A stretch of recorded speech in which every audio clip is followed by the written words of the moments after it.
Hello, movie lovers, and welcome to Movie Notions. Now, I'm sitting here in my ugly Christmas sweater because we are about to start our Christmas series, and this one is pretty special to me. It's all about this book right here. Now, this is a bunch of Christmas books by Charles Dickens, but the first one in here is A Christmas Carol, one of my favorite stories of all times, and one of the most redone stories of all times. Now, there have been 213 total adaptations. Now, I want to make sure I get all these numbers right, so let me check my notes. We have 52 stage adaptations, 19 movies, 29 television specials, 19 radio dramas, 11 readings, 4 operas, 9 parodies, and 70 reimaginings.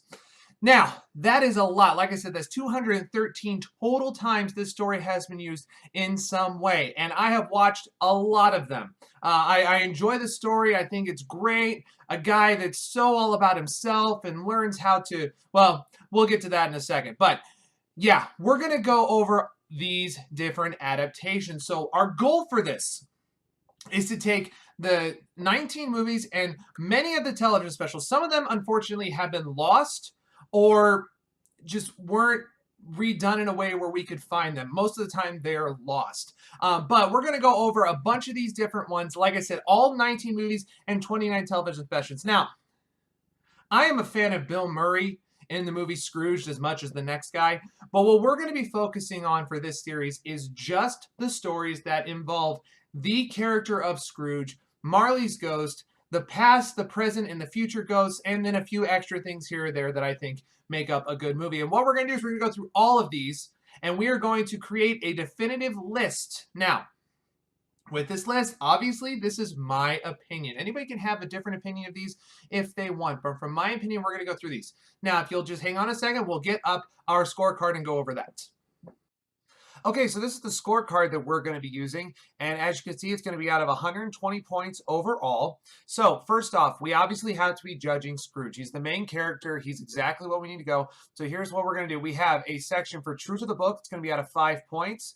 The most of it obviously is going to be about Bad Scrooge. So for Bad Scrooge, we're going to make that out of 10 points. Good Scrooge only lasts for a couple minutes near the end, so 5 points. And then the transformation, the actual going from Bad Scrooge to Good Scrooge, that's going to be out of 10 points because that is basically the key to the whole story. So the whole item for Scrooge is going to be out of 30 total points. Then we have each of the 4 ghosts, Marley, past, present, and future. Now, since this is based off of a book, just like Scrooge, we are going to have to see how close is true to the book. 5 points out of that one. And then the interpretation is basically, how do I think that is? How good is it? Does it follow, or not really follow the book, but does it really show exactly what we're supposed to? And how well was it presented? Now, this is not just the ghost itself that we're going to be judging. It's also going to be the story behind it. So when we get to the course of Christmas Past right here, it's going to be judging how well did they represent Scrooge as a young boy? How well did they represent Scrooge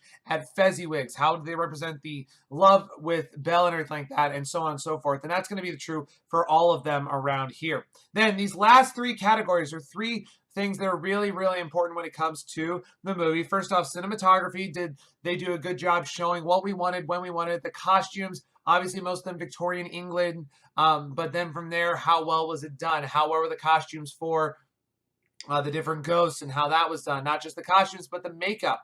Okay, how well did they make with that? And then lastly, of course, a big part of every movie that sometimes gets forgotten is music. So 10 points for each of those, coming out to a grand total of 120. So there you have it. That's what we're going to be using throughout this entire series. I'm going to be watching these in order that they were released. So we'll be starting back in the early 1900s with the silent films of A Christmas Carol, ending all the way in 2012, where the most recent one has been created. So we hope you stick with us. If you do not know the Christmas story, or the Christmas Carol story, I'm sorry. If you do not know the Christmas Carol story, there will be a link in the description to a special video that will not be a part of this, and it will go over the story itself. I will be telling it from a sort of comical / quick way, just to get a sort of synopsis so you know what you're going to be talking about. The other part of this series is going to be episode 2, so a little spoiler for that.